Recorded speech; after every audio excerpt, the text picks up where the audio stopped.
Les titres de ce 20-21 de la télévision Burkina Info. Rochmark Christian Kaboré entend s'attaquer au problème de l'emploi au Burkina. Le président burkinabé, à cet effet, veut réduire considérablement le chômage en misant sur les ressources humaines à travers le domaine de la santé, de l'éducation. Le 16 février dernier, à Sapuy, un incident opposant la police et les Coloreros avait ébranlé la quiétude dans la localité. Même si les activités ont repris au lendemain de ces événements, les populations se souviennent de ce climat délétère qui planait sur Sapuy. Dans ce journal, vous entendrez quelques témoignages.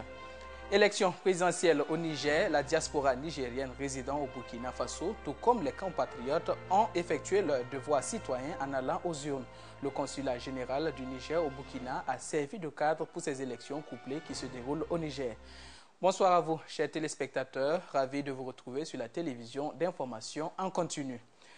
Au Burkina Faso, environ 51% des jeunes de 15 à 29 ans sont sans emploi. Et c'est conscient de cela que le président du Faso, Rochmark Christian Kaboré, entend s'attaquer au phénomène du chômage. Sa stratégie misée sur le capital humain en créant de l'emploi dans le domaine de la santé et de l'éducation. Plus de précisions dans ce reportage signé Hassan Nakro. Rochmark Christian Kaboré veut s'atteler à réduire considérablement le nombre de chômeurs au Burkina. C'est ce qu'il a notifié lors d'une interview accordée à la presse ce samedi 20 février 2016. Pour ce faire, Rochmark Christian Kaboré veut investir la ressource humaine dans l'éducation et la santé. Nous avons déjà lancé également des annonces lors de notre candidature qui vont se concrétiser bientôt.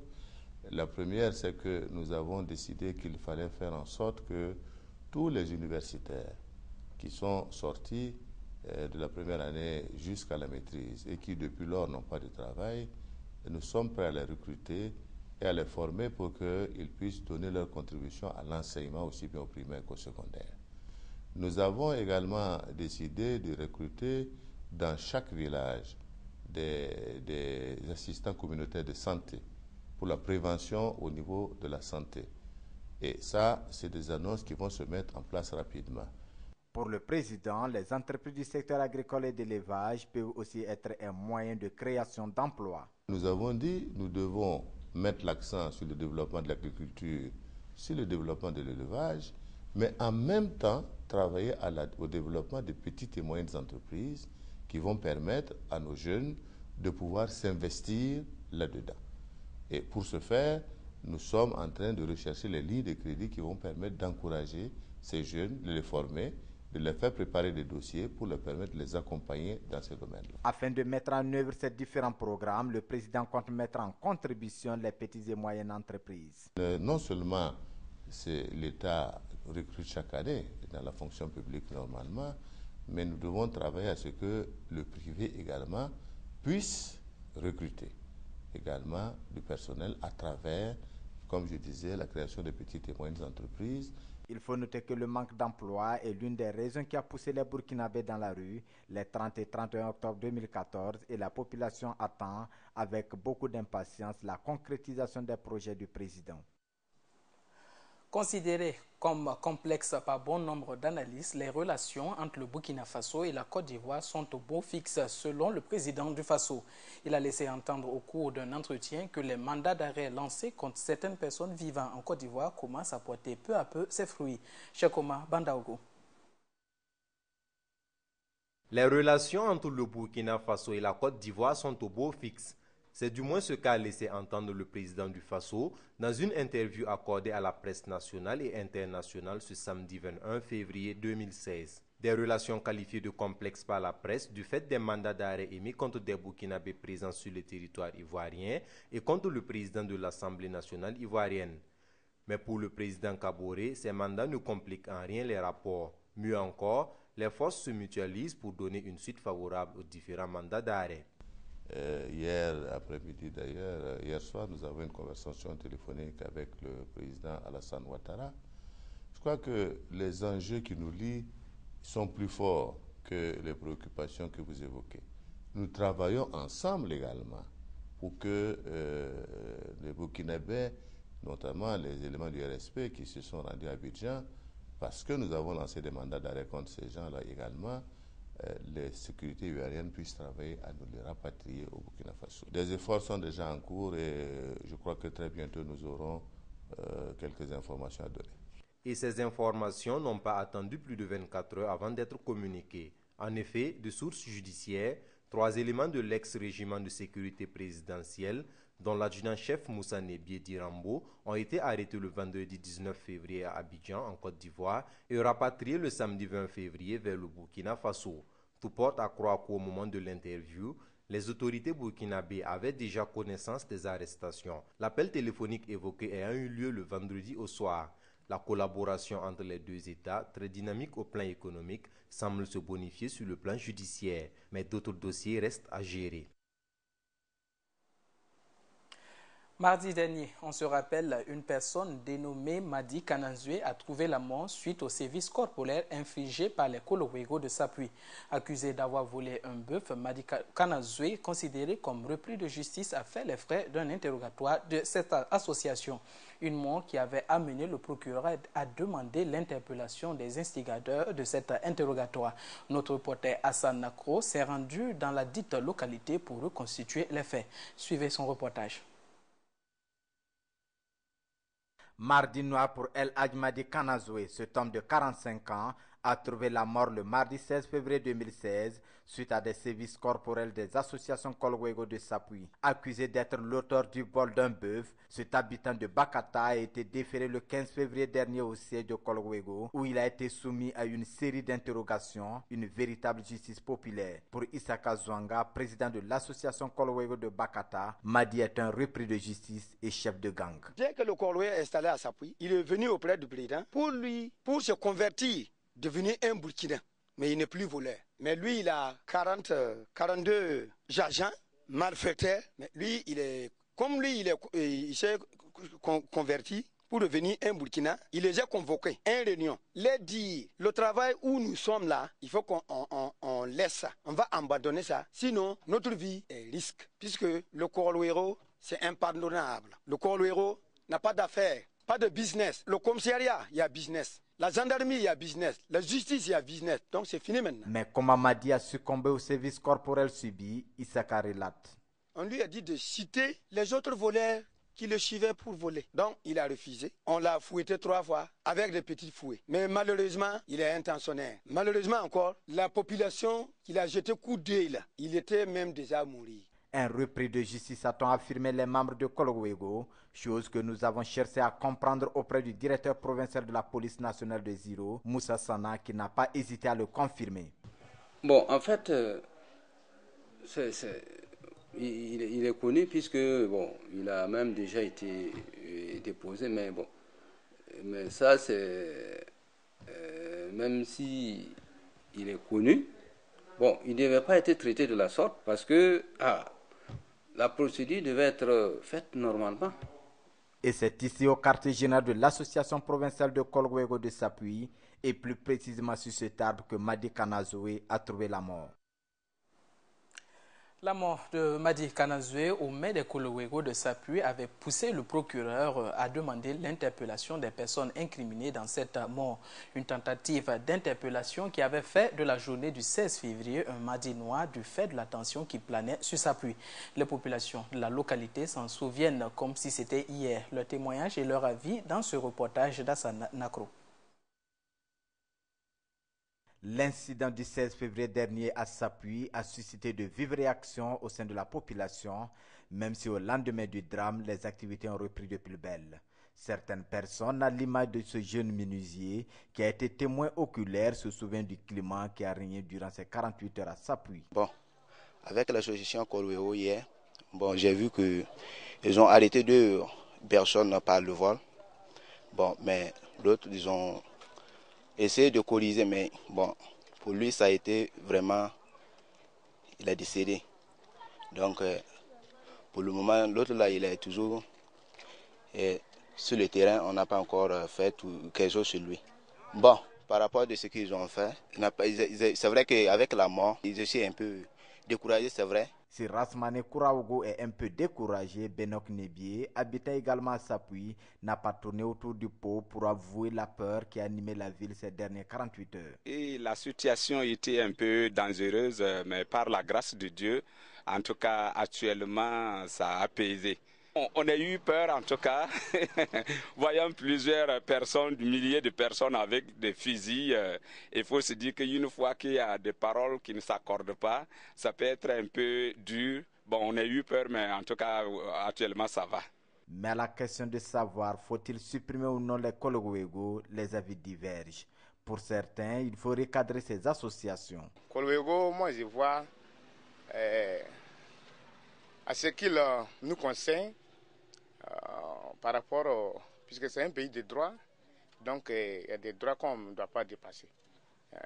On doit limiter à respecter le droit humain. Et pour d'autres, il faut les maintenir comme tels. Et ce qui ressort par les paroles des gens, en tout cas, bon, tout le monde sont d'accord de laisser les choses tomber, mais il faut se dire que les gens apprécient beaucoup Kolwego. Et même moi-même, je les apprécie parce que depuis qu'ils ont commencé leur travail à Sapuy, il y a un peu de calme. Ce qu'ils ont fait là, c'est bon parce que, bon, une fois que tu te débrouilles pour avoir travail à manger, tu gagnes quelque chose d'ici près, quelques kilomètres seulement, on t'arrête, on réduit ton argent, soit on élimine ta vie. Donc, je peux dire qu'on n'élimine pas la vie de quelqu'un tant qu'il n'est pas voleur. En tous les cas, la situation de ces associations est sur la table de discussion au niveau du gouvernement. Parlons de santé. Dans ce journal, les personnes souffrant d'insuffisance rénale doivent régulièrement se faire dialyser en vue de purifier leur sang. Au Burkina, un seul centre dispose du matériel adéquat pour soigner tous les malades atteints de cette maladie, l'hôpital Yalgado Ouedraogo. Cependant, les services de néphrologie et d'hémodialyse sont confrontés à d'énormes difficultés, à savoir le manque de consommables. Pour plus de précision, je vous propose d'écouter les explications du directeur général de l'hôpital Yalgado dans ce reportage de Doumadi Rodrigue. L'insuffisance rénale est une pathologie inquiétante au Burkina Faso. L'ampleur du phénomène et le coût élevé des produits sont, à en croire les directeurs de l'hôpital Yalgado, des raisons qui occasionnent les ruptures des consommables. La dialyse, c'est une pathologie malheureusement dont le traitement est très cher et dont les intrants, notamment les consommables, ne sont pas disponibles sur place et qu'il faut commander de l'extérieur. Malheureusement, ça demande beaucoup de ressources financières. Non seulement ça demande beaucoup de ressources financières, mais aussi il y a l'autre paradoxe, ou plutôt l'autre revers de la médaille, c'est qu'il y a une augmentation fulgurante du nombre de malades soumis à la dialyse aujourd'hui. Outre ces raisons, il faut aussi souligner le faible coût de la subvention allouée pour l'achat des consommables. Il n'y a pas 36 000 solutions que de faire un effort, comme à l'instar d'autres pays de la sous-région, pour relever considérablement la subvention de l'État, qui est certes de 1 milliard. On ne dit pas qu'1 milliard, ce n'est pas beaucoup, mais par rapport aux dépenses qu'exige la dialyse, nous sommes loin du compte. À titre d'illustration, dans les pays comme le Bénin, ils sont à 3 milliards 500. Un seul générateur, s'il vous plaît, coûte 20 millions. Son pendant, le fauteuil, coûte à peu près 4 millions. Donc l'alpilage, là, disons, arrondissant à 25 millions. Cependant, leur approvisionnement nécessite une longue procédure. Pour faire face à cette période déficitaire, la direction de l'hôpital procède à des aménagements. Quand il y a des tensions, comment on procède? Quand il y a des tensions et qu'on va, le service qui connaît l'état de santé de chaque malade, de chaque dialysé, est obligé de revoir, soit à la baisse, le nombre de séances par dialysé.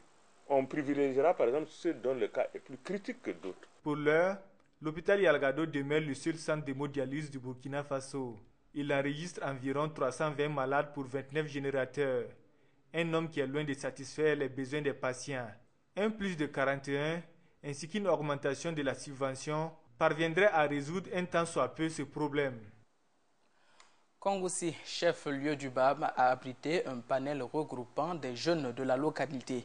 Ces participants ont réfléchi autour d'un thème d'actualité, celle de la contribution de la jeunesse et de la population à la sécurisation du pays. Et ce sont le ministre de la Communication, Rémi Fulgence Dandjinou, et le commissaire à la CENI, Abdou Karim Sango, que l'honneur a été donné d'animer ce panel. Chekoma Bandaogo.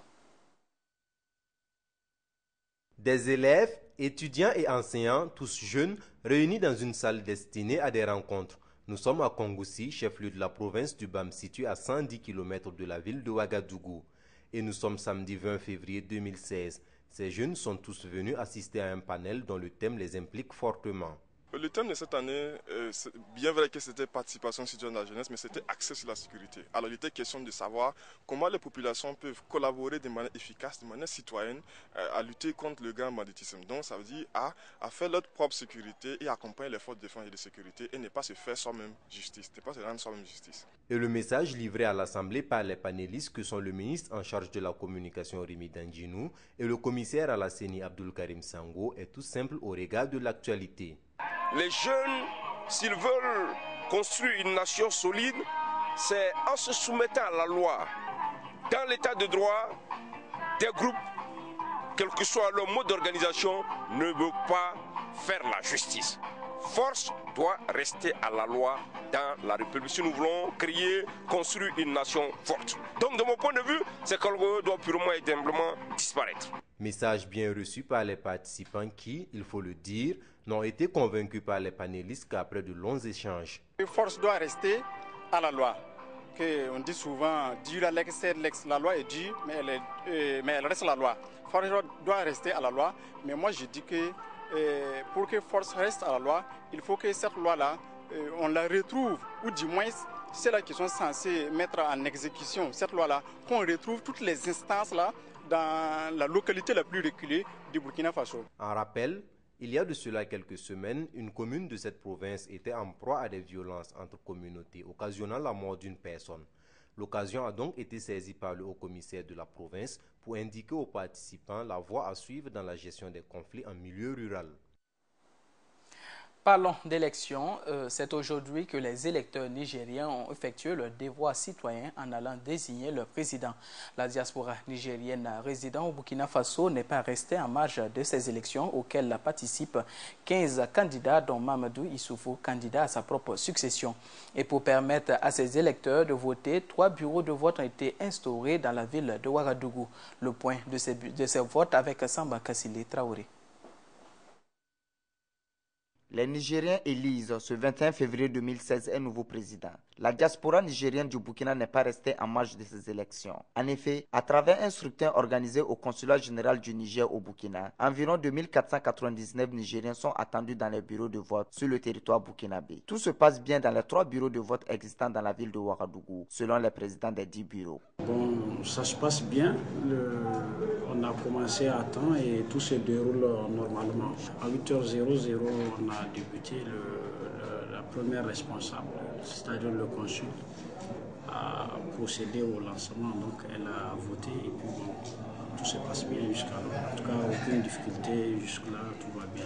Vraiment, les élections pour le moment, ça se passe bien.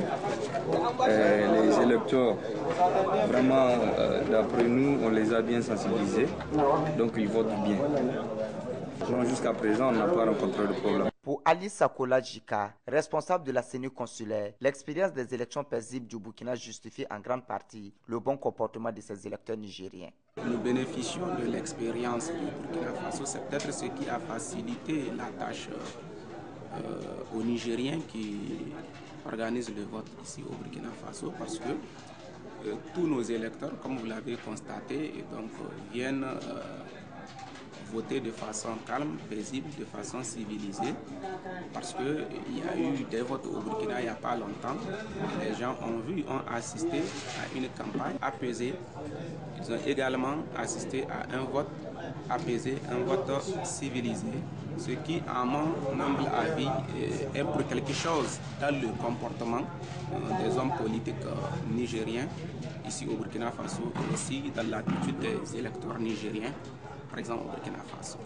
Les responsables de la CENI consulaire disent remercier les autorités burkinabées pour leur appui, notamment dans le domaine sécuritaire, afin que ces élections nigériennes sur le sol burkinabé se déroulent bien. Place à présent à la seconde partie de ce 20h du dimanche. Nous recevons sur ce plateau Hassan Nakro pour la chronique sport qui se déroule chaque dimanche, il faut le rappeler, n'est-ce pas Nakro? Effectivement, la chronique sport c'est chaque dimanche bien sûr sur la télévision Burkina Info et cette fois-ci on va parler uniquement de sport. comme les dimanches. Toujours de sport, tous les dimanches, comme tu l'as si bien dit. Donc aujourd'hui, quelle est l'actualité nationale au niveau du sport? Effectivement, l'actualité nationale, nous allons aller en bref. D'abord, parler des ambulants. Excusez-moi, on va parler bien sûr des bus, 10 bus que la FIFA a donné bien sûr à la Fédération burkinabé de football. Et ces bus vont servir de déplacement pour les différents clubs qui vont aller bien sûr en compétition sur le territoire national. Après ça, nous allons proprement parler du championnat national de D1, la première division qui a livré ses résultats de ça la 13e journée, il faut le noter. Au niveau de la 13e journée, d'abord le vendredi, ça a commencé le vendredi par un match en retard, c'était RCK AJB et le score d'un but partout en faveur du Rail Club du Kadougou de Kambomalo. Et le samedi, c'était l'AS Sonabel qui était face à Santos FC, 0 but partout. RCB, Asfa Yenenga se sont quittés sur un score d'un but bien sûr en faveur de l'Asfa Yenenga. Et Banqui Sport et Yusko se sont quittés sur un score nul et vierge, 0 but partout. BPS Majestic 2 buts à 1 en faveur de BPS, Boulompoko Sport de Koudougou, si tu ne le connais pas bien. Et l'USPA et l'UZI se sont discutés leur match hier, c'était sur le terrain du Rail Club de Kadiogo. Ils se sont quittés sur un score nul et vierge, 0 but partout. COSAF Uzo également eu à discuter leur match, c'était ce soir même du côté du stade Joseph Konombo. Ce n'est plus le stade municipal, c'est devenu le stade Joseph Konombo. D'un but partout, c'était pratiquement à la dernière minute que COSAF est parvenu au score. Alors donc que peut-on dire de ce classement général actuellement? Oui, le classement général, absolument rien n'a changé. RCK Rail Club du Kadiogo tient toujours la tête avec 27 points plus 3, Uzo 24 points plus 7, RCB de Bobo Dioulasso 18 points plus 4, Santos FC 18 points et COSAF ferme la 5e place avec 17 points. Voici ce qui est du championnat national D1. Oui, Nakoro, comment se portent à l'international, comment se portent nos joueurs? Sont-ils en forme ou sont-ils toujours... Effectivement, à l'international, Bertrand Traoré a fait rêver beaucoup de Burkinabés, bien sûr. Il a participé au large succès de Chelsea face à Manchester City. Chelsea a battu Manchester City 5 buts à 1 et le Burkinabé Bertrand Traoré, il faut le noter, a inscrit un but. Bien sûr, a inscrit un but, a provoqué un penalty que son coéquipier Oscar a manqué malheureusement. Le penalty n'a pas pu concrétiser le penalty. C'est sur son 3e. Il faut le noter, Bertrand Traoré est sur son 3e but sous les couleurs de Chelsea et bon va à ce jeune Burkinabé qui fait rêver bien sûr Traoré. Nous souhaitons beaucoup de chance à l'international. Et on espère qu'il va continuer toujours à faire beaucoup de succès quand on sait que son frère Alain Traoré est du côté de la Russie. Il est il faut le dire, en intense formation physique pour voir un test physique pour voir s'il peut vraiment intégrer les clubs, un club russe qu'il est en train de négocier. Le contrat est presque fini. Il reste maintenant le test. Si le test se concrétise, il va rester du côté de la Russie. Mais il faut dire que malheureusement pour son frère Alain Traoré, les choses n'ont pas été trop reluisantes ces dernières années. Et pourquoi cela? Qu'est-ce qui explique cela? Oui, il faut le noter depuis que Alain Traoré, autant pour moi, a été du côté de Lorient. Il a toujours eu cette difficulté de santé. Il a, bon, bien sûr, d'autres parlent de texte d'ADN qui n'est pas du tout... bon, ça c'est pour les spécialistes, mais non, c'est qu'il a chaque fois eu des fractures, des blessures incessables qui ne finissent jamais. Et bon, on espère que du côté de la Russie, peut-être il aura un large temps de jeu pour lui permettre de se rattraper, de se racheter et revenir également pour propulser notre football sur le plan national. D'accord, espérons-le. Et poursuivons toujours, il y a d'autres joueurs qui sont toujours au niveau de l'international. Oui, il faut dire que beaucoup de joueurs burkinabés se sont illustrés cette semaine. D'abord, Isaka Ouedraogo, qui est du côté de l'Autriche, a réalisé un doublé en Autriche et permet à son club Wolfsberg de battre Grody sur le score de 2 buts à 0.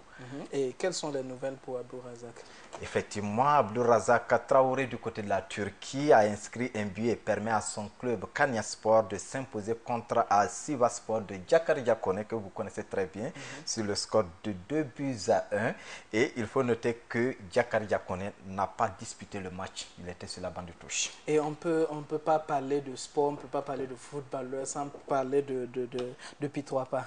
Quelle est la situation de Pitroapa actuellement? Effectivement, P3 il se porte très bien du côté des Émirats Arabes Unis et il a même été à l'origine d'une passe décisive pour Al-Nassr qui a été accroché sur sa pelouse d'un but partout. Donc il faut noter que du côté des Émirats Arabes Unis, P3 se porte bien et il va revenir bien sûr nous faire rêver bien sûr pour la Coupe du Monde et bien sûr la CAN 2017 que donc c'est la pleine forme pour nos joueurs dans l'ensemble au niveau international. Oui, au niveau international, il faut dire que cette semaine nos joueurs se sont bien illustrés et on va revenir en loin en large sur bien sûr la tournée de Paulo Duarte, autant pour moi qui a fait une tournée pour discuter, pour voir comment nos joueurs se portent du côté de l'Hexagone et il est revenu, nous allons aller à la rencontre de Paulo Duarte pour comprendre quels sont les résultats est-ce que ça va changer vraiment le football burkinabé, mais on espère que peut-être ça peut être un coup de pouce pour nos joueurs de s'impliquer de mieux quand on sait qu'avec cette tournée, il pourra également détecter quelques jeunes joueurs qui vont venir résoudre la question auquel nous sommes confrontés aujourd'hui. On dit que la CAN 2013 était un rêve inachevé. Et on se demande si nos joueurs pourront vraiment revenir avec la CAN 2017. Oui, la question se pose toujours, mais nous espérons que les différentes actions posées par le nouvel entraîneur des étalons pourra quand même porter haut les couleurs du Burkina Faso à l'international, mais aussi au niveau sous-régional. Oui, au niveau sous-régional, il faut le dire quand on sait que cet entraîneur connaît bien ses joueurs, mais on reste aussi sceptique à quelque part, sceptique quand on sait que Paulo Duarte aime toujours ceux qui viennent de l'Hexagone. Est-ce qu'il va peut-être essayer d'injecter du sang neuf à l'équipe nationale A? Je veux juste dire, est-ce qu'il va faire un feedback du côté des clubs pour peut-être recruter des jeunes joueurs et essayer également de les encourager à nous faire rêver? Bon, ça sera un tremplin pour cet entraîneur, si toutefois vraiment il arrive à le faire, à faire émerger également des jeunes joueurs burkinabés qui évoluent sur le plan national, pourquoi pas aussi les propulser à aller du côté de l'Hexagone, puisqu'on sait que c'est sur le plan national qu'on arrive généralement à recruter, à faire beaucoup de succès. Et je pense qu'avec cette tournée, il va revenir aussi sur les différentes localités, il va sillonner les différentes localités du Burkina, rencontrer les différents clubs pour peut-être voir est-ce qu'il ne va pas détecter des talents et venir renforcer l'équipe nationale. Et c'est notre souhait. Oui. Et Nako, en tant que chroniqueur sportif, il y a cette chose, une surprise que vous réservez aux téléspectateurs. Ils l'ont ils l'ont tant demandé à travers les réseaux sociaux, à travers les appels téléphoniques. C'est une émission sportive. Effectivement, il faut dire que les doléances des téléspectateurs seront exaucées d'ici, si tout va bien demain. On va décortiquer tous ces sujets, bien sûr, avec notre deuxième chroniqueur sportif, Gaël Bayala, qui sera là. Et on va revenir en loin, en large sur tout ce qu'on vient de synthétiser. C'est l'émission sport qui va démarrer, si tout va bien demain. Et ils seront bien servis, bien sûr, avec toutes les analyses possibles. Et on va revenir en loin, en large sur les différents joueurs burkinabés qui évoluent du côté des différents clubs à l'extérieur. Et à quelle sauce sera préparée cette émission? Comment cette émission sera présentée? Il faut dire que ça sera une surprise. Et je sais que toi également, tu es impatient. Tu veux déguster, voir quelle est cette surprise. Et c'est demain, tu verras. C'est une émission qui va s'articuler autour de 3 ou 4 points de rubriques. Il faut parler de rubriques. On va bien sûr axer sur des clubs. On va essayer de mettre en exergue les potentialités de nos joueurs. Et également, on parle de toutes les disciplines confondues. Il y a également un Burkinabé qui fait rêver beaucoup de basketteurs du côté de la France. On va revenir sur ce jeune homme. Je sais que tu es impatient et demain tu le sauras. Voilà, chers téléspectateurs, vous l'avez entendu, l'émission sportive de la télévision Burkina Info, ça démarrera demain, donc avec pas mal de sujets à décortiquer. Donc nous espérons que vous serez à ce rendez-vous. Et voilà, Nakro, nous sommes déjà au terme malheureusement de cet entretien, de cette chronique sportive dans ce journal du 2021. Voilà, chers téléspectateurs de la télévision Burkina Info, c'est la fin de ce journal, le 2021. Le plaisir a été pour moi d'être en votre compagnie sur la télévision d'information en continu. Merci à vous de l'avoir suivi.